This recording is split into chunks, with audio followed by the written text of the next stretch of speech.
Hi, good morning everyone. It's Friday morning dito sa Van Nuys, California. So it's a sunny Friday morning pero napakasarap ng weather ngayon dahil kahit sunny siya, it's 13 degrees Celsius, so malamig ngayon dito. And nandito tayo ngayon, actually, sinabi kasi ng kaibigan ko kahapon, yung kasama ko sa bahay, na nandito pala sa Van Nuys, yung headquarters ng Kingdom of Jesus Christ ni Pastor Apollo Quiboloy. So ngayon naisipan kong daanan dahil malapit lang ito sa bahay, parang mga 12 minutes lang na lakad papunta dito sa Kingdom of Jesus Christ na headquarters na sinasabi na nandito sa Banowen Street, Van Nuys, California. So kung matatandaan natin, noong January 2020, ito yung church nila na kung saan ni-raid yung kanilang simbahan. So eto ngayon, yung Church of Jesus, Kingdom of Jesus Christ, eto yun. May gate sa loob, ayun. So eto yun, ito yung ito yung Kingdom of Jesus Christ. Ayan, ayan siya, nakikita nyo yung pangalan. Ayan, the Kingdom of Jesus Christ, the name above every name. So ito yung raid dati. Ayan. So sabi nga nila dati, in-smash itong mga windows dito nung pinasok sila ng FBI. Pero ngayon, okay na. Mukhang naayos na. Ayan. Wala nang basag. Pero I think, hindi lang ako sure kung open pa ito ngayon. Ito siya ngayon. Meron siyang mga, parang mga bungalows sa loob. Saan dito nakatira. So itong mga bungalows na kung saan sinasabing dito nakatira yung mga miyembro ng Church of Jesus Christ. So eto siya ngayon. Ayan. Katabi nila ito. So sinasabi nga na dito sa area na ito nadakip yung dalawang officials ng Kingdom of Jesus Christ na sinasabing sina isa dito si Marisa Duenas.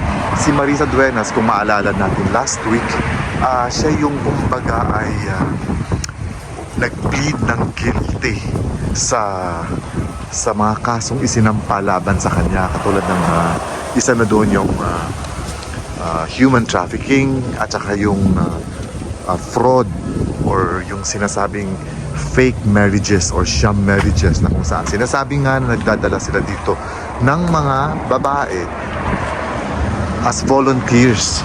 And then after that, kung hindi na nila maiproseso pa yung visa o yung working visa o yung green card ng mga volunteers na sinasabi, di umano ay ipinapakasal ito or inaayos ang marriage nito para nang sa ganon ay magiging legal yung stay ng mga volunteers dito mismo sa Amerika.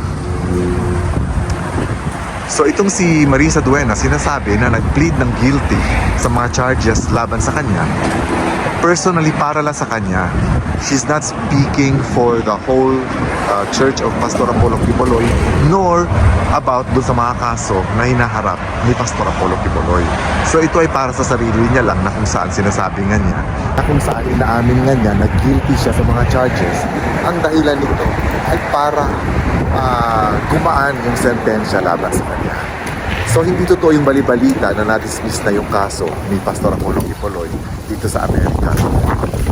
Pero yung kaso laban kay Marisa Duenas, dinismiss na yun dahil nga umamin na siya or nag-plead na siya ng guilty dun sa mga charges laban sa kanya.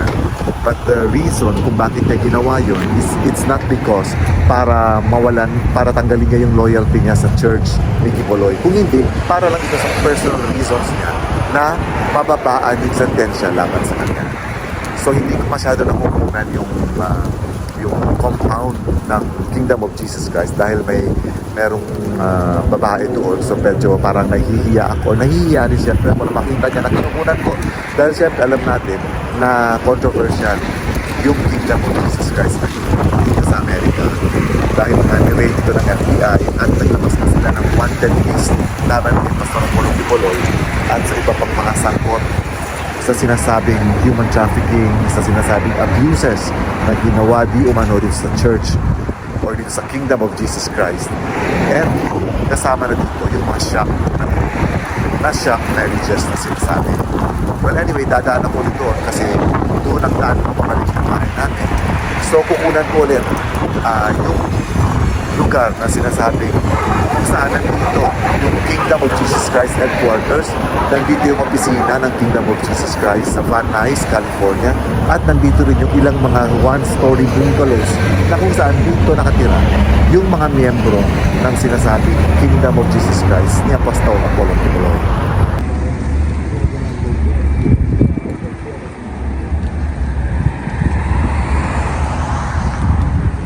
So, may malalaking aso sa labas na yan.